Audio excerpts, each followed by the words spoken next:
the soldiers cheered as the train crossed the border into the state of Wisconsin. It had been a long trip from the south back to their homes in the north. One of the men had a large red scar across his forehead. Another had an injured leg that made it painful for him to walk. The third had unnaturally large and bright eyes, because he had been sick with malaria. The 3 soldiers spread their blankets on the train seats and tried to sleep. It was a cold evening even though it was summertime. Private Smith, the soldier with the fever, shivered in the night air. His joy in coming home was mixed with fear and worry. He knew he was sick and weak. How could he take care of his family? Where would he find the strength to do the heavy work all farmers have to do? He had given 3 years of his life to his country. And now he had very little money and strength left for his family. Morning came slowly with a pale yellow light.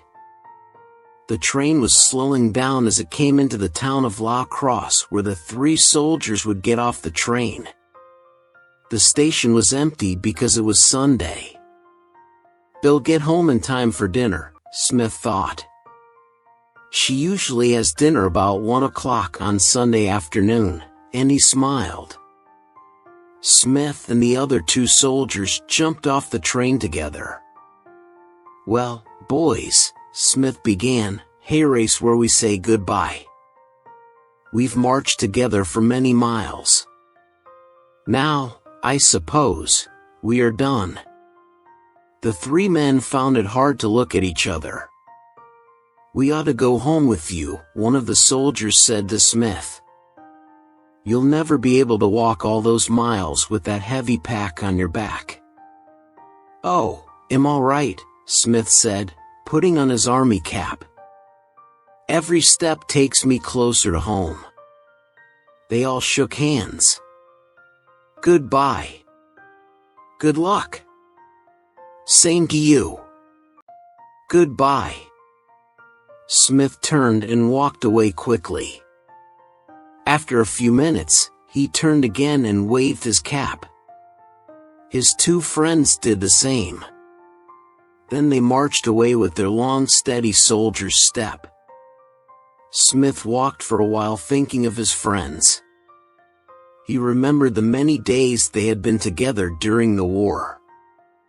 He thought of his friend, Billy Tripp, too. Poor Billy! A bullet came out of the sky one day and tore a great hole in Billy's chest. Smith knew he would have to tell the sad story to Billy's mother and young wife. But there was little to tell. The sound of a bullet cutting through the air.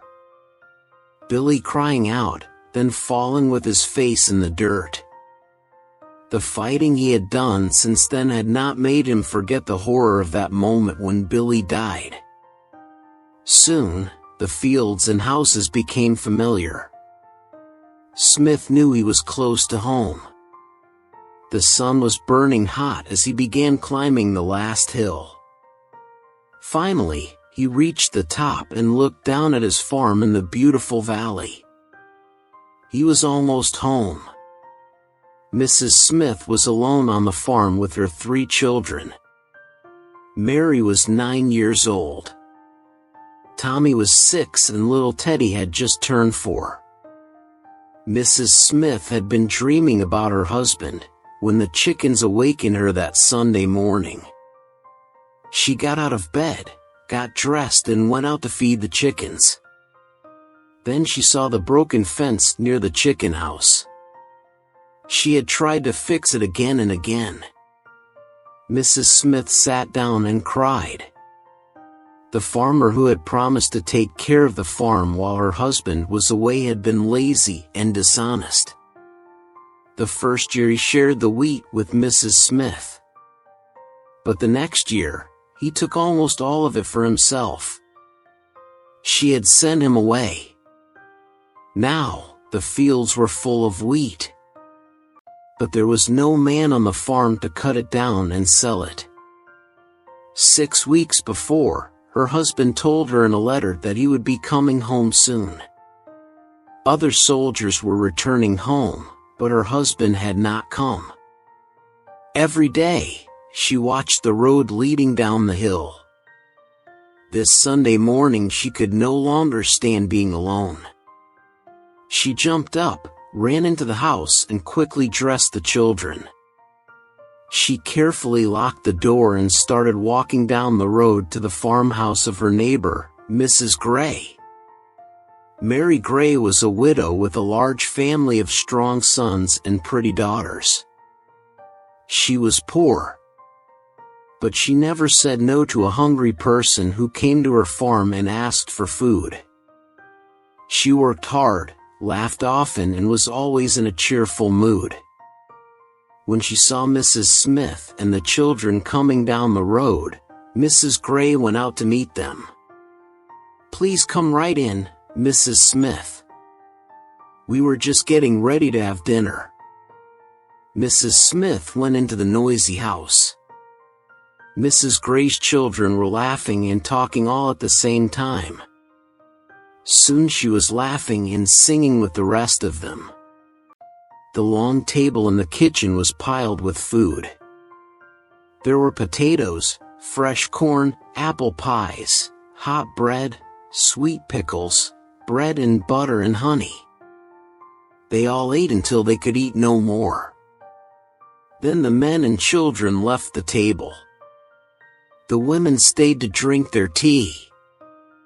"Mama," said one of Mrs. Gray's daughters, "please read our fortunes in the tea leaves. Tell us about our futures." Mrs. Gray picked up her daughter's cup and stirred it first to the left, then to the right. Then she looked into it with a serious expression. "I see a handsome man with a red beard in your future," she said. Her daughter screamed with laughter. Mrs. Smith trembled with excitement when it was her turn. "Somebody is coming home to you," Mrs. Gray said slowly. "He's carrying a rifle on his back and he's almost there."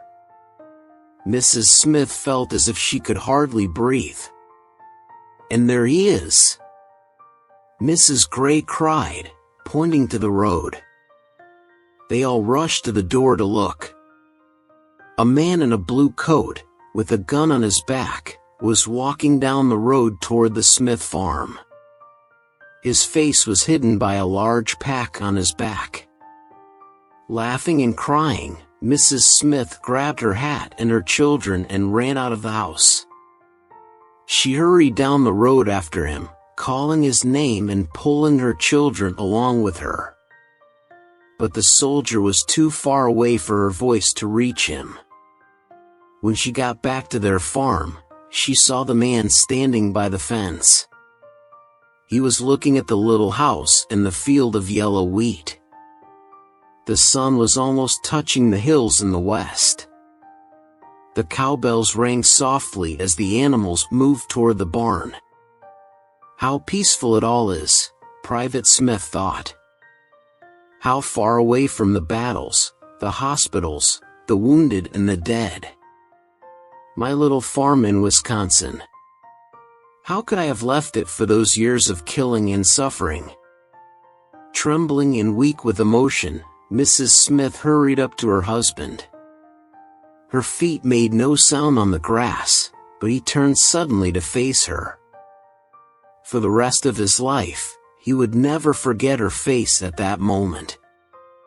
"Emma!" he cried. The children stood back watching their mother kissing this strange man. He saw them, and kneeling down he pulled from his pack 3 huge, red apples. In a moment, all 3 children were in their father's arms. Together, the family entered the little unpainted farmhouse. Later that evening, after supper, Smith and his wife went outside. The moon was bright, above the eastern hills. Sweet, peaceful stars filled the sky as the night birds sang softly, and tiny insects buzzed in the soft air. His farm needed work. His children needed clothing. He was no longer young and strong. But he began to plan for next year. With the same courage he had faced the war, Private Smith faced his difficult future.